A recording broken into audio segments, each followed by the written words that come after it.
नमस्कार दोस्तों, आज की इस 5 मिनट की वीडियो में हम बात करेंगे एक बहुत बड़ी अंतर्राष्ट्रीय खबर की। आईएसआईएस के डिप्टी चीफ अबू बिलाल अल मुनीकी के मारे जाने की, जिसे अमेरिका और नाइजीरिया की एक संयुक्त कार्रवाई में ख़त्म किया गया है।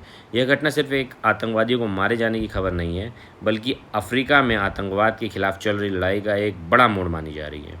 दोस्तों, अमेरिकी राष्ट्रपति डोनाल्ड ट्रंप का दावा है कि आईएसआईएस के दूसरे सबसे बड़े कमांडर अबू बिलाल अल मुनीकी को अमेरिकी और नाइजीरियाई सेनाओं के एक संयुक्त ऑपरेशन में मार गिराया गया है। ट्रंप ने इसे दुनिया का एक सबसे सक्रिय आतंकवादी को ख़त्म करने वाला मिशन बताया है। लेकिन सवाल यह है कि आखिर ये आतंकवादी था कौन? नाइजीरिया में आईएसआईएस और बोको हराम इतने मजबूत हुए कैसे, और इस ऑपरेशन को दुनिया पर क्या असर पड़ेगा? आइए इसे आसान भाषा में समझते हैं। कौन था अबू बिलाल अल मुनीकी? अबू बिलाल अल मुनीकी आईएसआईएस के ग्लोबल नेटवर्क का एक बड़ा चेहरा माना जाता था।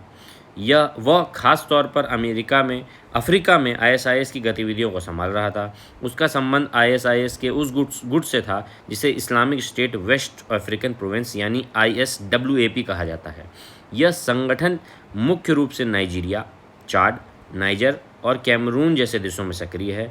इसका काम था आतंकवादी हमलों की योजना बनाना, भर्तियां करवाना, हथियारों की सप्लाई सुनिश्चित करवाना और स्थानीय आतंकवादी संगठनों को एक तरफ करके जोड़ना।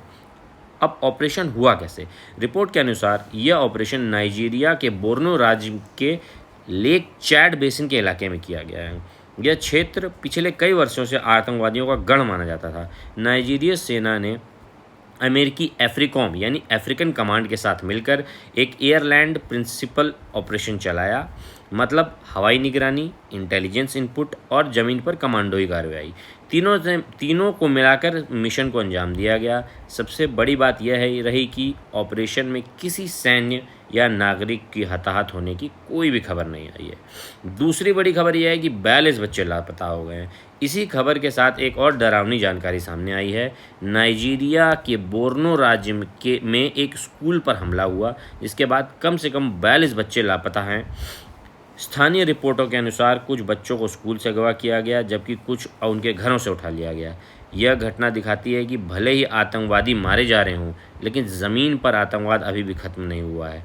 अफ्रीका में आतंकवाद इतना बड़ा मुद्दा है क्यों? चलिए आगे हम ये समझते हैं। दोस्तों, जब हम आतंकवाद की बात कर रहे हैं तो अक्सर मध्य पूर्व यानी सीरिया या इराक की चर्चा होती है, लेकिन पिछले कुछ वर्षों में आईएसआईएस और बोको हराम जैसे संगठन अफ्रीका में तेज़ी से फैल रहे हैं। इसके पीछे की इसका मुख्य कारण है क्या? पहला, गरीबी और बेरोजगारी। युवा आसानी से कट्टरपंथ संगठनों की जाल में फंस जाते हैं। कमज़ोर प्रशासन। दूर दराज इलाकों में सरकार की पकड़ कमज़ोर होती है। सीमावर्ती इलाके जैसे नाइजर, चैड, कैमरून जैसे देश की सीमाएं खुली हैं और असुरक्षित हैं, तो यहाँ से जो आतंकवाद है उसका आयात और निर्यात परस्पर चलता रहता है। और चौथा इम्पोर्टेंट कारण है हथियारों की अनुचित आसान उपलब्धता।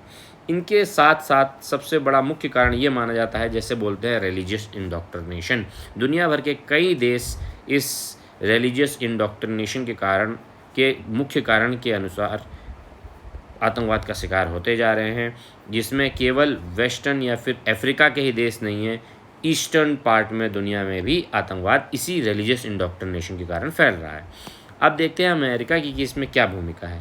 अमेरिका लंबे समय से अफ्रीका में आतंकवाद विरोधी अभियानों में मदद कर रहा है, जिसमें वो ड्रोन सर्विलांस, सैन्य ट्रेनिंग और इंटेलिजेंस सपोर्ट परस्पर मुहैया करा रहा है। हालांकि कई विशेषज्ञ का ये भी मानना है कि सिर्फ सैन्य कार्यवाही से आतंकवाद खत्म नहीं होगा, जबकि शिक्षा, रोजगार और स्थानीय विकास पर ध्यान नहीं दिया जाएगा, तब तक नए आतंकवादी संगठन पैदा होते रहेंगे। तो दोस्तों, आईएसआईएस के बड़े कमांडर का मारा जाना निश्चित रूप से एक बड़ी सफलता है, लेकिन साथ ही 42 बच्चों की लापता होने की घटना ये याद दिलाती है कि आतंकवाद की जड़ें अभी भी गहरी हैं।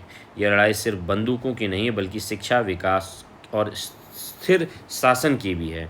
आपकी क्या राय है? क्या सिर्फ सैन्य ऑपरेशन से आतंकवाद खत्म किया जा सकता है, या इस इलाके के लिए सामाजिक और आर्थिक सुधार भी जरूरी हैं? कमेंट करके ज़रूर बताइएगा। अगर वीडियो पसंद आई है तो लाइक, शेयर और सब्सक्राइब जरूर करिएगा। जय हिंद।